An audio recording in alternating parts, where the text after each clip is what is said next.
Hello guys! Welcome to my kusina. So magluluto tayo ng dinuguan ngayon. Ay naku na, nabasa na yung ating bawang. Meron tayong karne, tabachotyang, sibuyas, sili at yung bawang nabasa na at sayote. So mag-start na tayo magluluto guys ng dinuguan. So unahin natin ito guys ha. Ayan ang unahin natin. Pituhin natin ng konti guys at ilalagay natin ang ating bawang. So linagay ko na yung bawang. Hindi ko na pinakita kasi hindi po natin mahawakan kasi tayo din ang taga-video, taga-director. Yan po ay tayo lahat. So tayo guys. Lagay ko ng ang sibuyas at sili. Para po maanghang, lagay natin yung sili kaagad-agad. Yan. Yan lang siya. Tingnan natin yung ating laman. At imikas-mekos.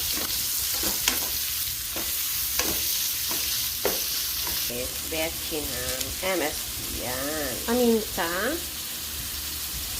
sukal, yan. Kasmekos.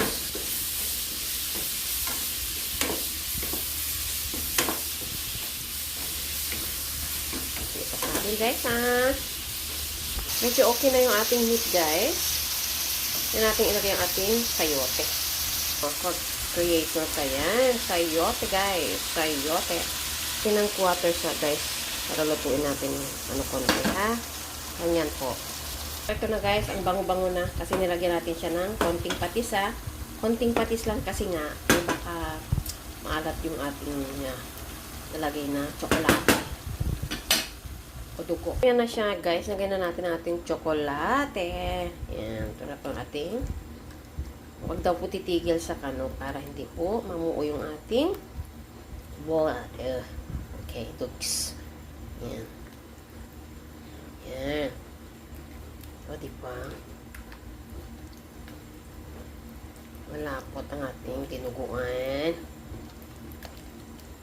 So, ganun nga talaga guys. Kailangan mo talagang hindi tigilan sa maghalo. So, ito na po yung ating dinuguan guys. So patutuin na lang po natin at luto na yung ating dinuguan. So salamat po sa panunood at sana may natutunan kayo sa aking simpleng pagluluto ng dinuguan. So yung dugo po kanina dinagyan ko ng suka para po hindi po siya magbuo-buo. Ayun. Ayun. Okay, kita nyo yan guys. Yan. Okay, salamat po ulit. Hindi na po kasimple yung pagluto ng dinuguan. Bye-bye!